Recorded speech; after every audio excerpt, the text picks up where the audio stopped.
चला मंडळी, आज आपण बाप्पा स्पेशल मोदक बघणार आहोत आणि तेही खव्याचे बघणार आहोत। नमस्कार मंडळी, स्वागत आहे आपलं संगीता सोमी किचन मध्ये। आज आपण बघणार आहोत खव्याचे मोदक आणि तेही झटपट कसे करायचे आहेत ते। चला तर मग जास्त वेळ न घालवता आपण रेसिपीकडेच वळूया। आता रेसिपीसाठी इथे मी 2 पॅकेट आहेत ते छोटे मिल्क पावडरचे घेतलेले आहेत आणि 200 ग्राम खवा घेतलेला आहे। त्याचबरोबर इथं 1 वाटी भरून आपण दूध घेणार आहे। ही 200 मिलीची वाटी आहे किंवा कप बोलू शकता। हा कप आहे तो 200 मिलीचा आहे। 200 मिली याच्यामध्ये दूध घेतलेला आहे।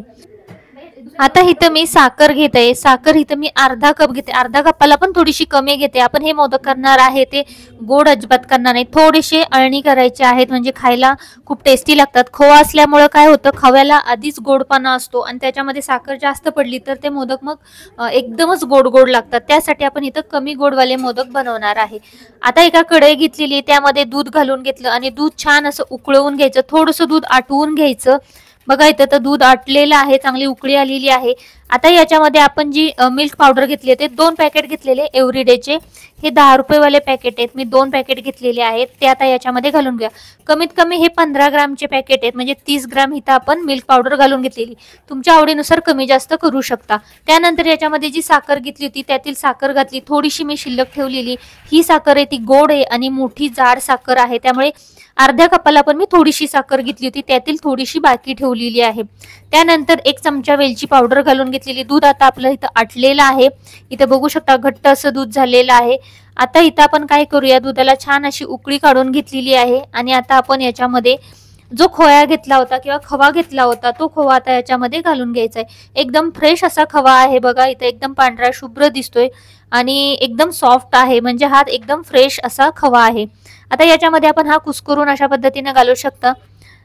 याचे जास्त मोठे मोठे ढिकळे नाही ठेवायचे, चांगला बारीक कुस्करायचा म्हणजे एकदम लवकर दुधामध्ये मिक्स होईल। आता हा घालून घेतला आणि चमच्याने चांगला मिक्स करून घ्यायचे। सुरुवातीला थोड्याशा गठळ्या वाटतात, पण जसं ते कडत जातं आटत जातं तसं त्या गठळ्या आहेत त्या विस्कटायला सुरुवात होते आणि ते दुधामध्ये एकजीव होऊन जातं। आता इथे बघू शकता थोडंसं हे आहे ते मी स्लो वरतीच घेतलेलं आहे आणि थोडं आता घट्ट व्हायला सुरुवात झालेली। जसं हे आटत जाईल तसं याची बाइंडिंग वाढत जाईल आणि हे घट्ट व्हायला सुरुवात होईल मिश्रण। तर इथे बघू शकता मिश्रण आपलं घट्ट होत चाललेले आणि कलरही त्याचा थोडासा चेंज झालेला आहे। असंच आता स्लो गॅसवरती सतत हलवायचं आहे। खवा टाकल्यामुळे काय होतं, खाली लागलं जातं कढईमध्ये, तर एकदम मीडियम ते स्लो गॅसवरती आपण हा खवा आहे तो आटवून घ्यायचा आहे। फक्त आटवताना काय करायचं, सतत हलवून घ्यायचं आहे। एकदा याच्यामध्ये साखर एकदा चेक करून घ्यायची, तुम्हाला किती गोड पाहिजे त्यानुसार जर साखर वाटली तर याच्यामध्ये थोडीशी ऍड करू शकता। बघा आता हे छानपैकी अटत चाललेलं आहे, साईडनं पण थोडंसं चिपकायला सुरुवात झालेली। तर या स्टेजला आहे ना ते सतत हलवायचं आहे आणि गॅस आहे तो थोडा स्लो करून घ्यायचा आहे। इथं बघू शकता एक 10 ते 12 मिनिटांमध्ये हा खवा आहे तो आटायला सुरुवात होतो। जास्तीत जास्त 10 मिनिटं लागतात, फक्त सतत हलवत घ्यायचे। थोडासा गॅस कमी जास्त करत आपण हे आटवून घेतलेलं आहे। इथं आता परफेक्ट आपलं आटत चाललेलं आहे। आता छानपैकी बघा हे सुक्क होत चाललेलं आहे, साईडनं काढा सोडायला सुरुवात झालेली। आता यावरती आपण 1 चमचा आहे ते तूप घालून घेणार आहे, म्हणजे ते चिकटपणा असेल त्याचा तो आपल्याला मोदक बनवताना अजिबात लागणार नाही। आता इथं तूप घातलं आणि आपण गॅस आहे तो एकदम स्लो केलेला आहे आणि हे मिश्रण आहे ते चांगलं सुक्क करून घ्यायचं। एकदम पण ड्राय करायचं नाही, त्याच्यात थोडासा सॉफ्टनेसपणा राहिला पाहिजे, की ज्यावेळेस आपण मोदक बनवतो किंवा खातो तर त्यावेळेस तो सॉफ्टनेसपणा त्या मोदकला राहिला पाहिजे। नाही तर एकदम ड्राय केलं ना की एकदम कोरडे कोरडे लागतात। ह्या स्टेजला आल्यानंतर मी गॅस बंद केलेला आहे आणि तसंच 2 ते 3 मिनिटं हलवून घेतलेलं आहे आणि त्यानंतर आपण एका ताटामध्ये काढून घ्यायचं आहे। तुम्ही इथं बघू शकता की याची घट्टपणा किती आहे, तो अशा पद्धतीचं बॅटर झालं की आपण ताटामध्ये काढून घ्यायचं आहे। आणि हे बॅटर आहे ना ते आता खूप गरम आहे, तर जसं जसं थंड होत जाईल तसं ते सुक्क आणि कोरडं होत जातं, त्यामुळे एकदम कोरडं करून घ्यायचं नाहीये। आता इथे बघू शकता थोडंसं 5 मिनिटं थंड करून घ्यायचं। अशा पद्धतीचा साचा घ्यायचा, याच्यामध्ये 4 मोदक होतात आणि छोटे छोटे मस्त असे नाजूक मोदक तयार होतात।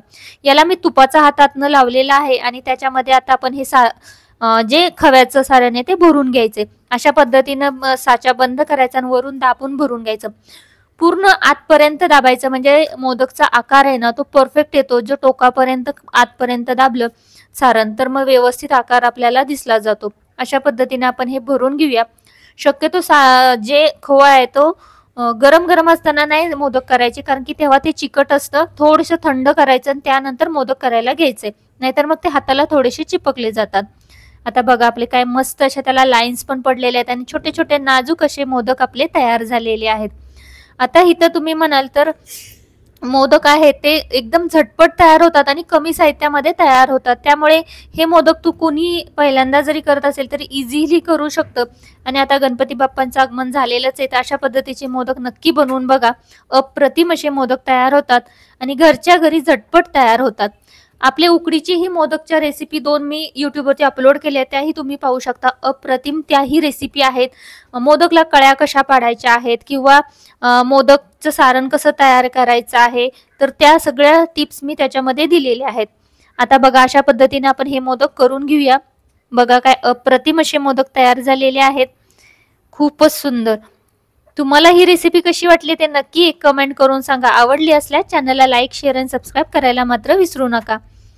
बघा आता अशा पद्धतीने मी सगळे जे बाकीचे पण मोदक राहिले होते, खूपच सुंदर असे मोदक आहेत ते तयार होतात. आणि बघू शकता त्याला ज्या लाईन्स कळ्या आहेत त्या किती छान सुंदर अशा दिसत आहेत. चला तर आता सगळे मोदक करून तयार करते आणि मग आपण सर्व करून घेऊया.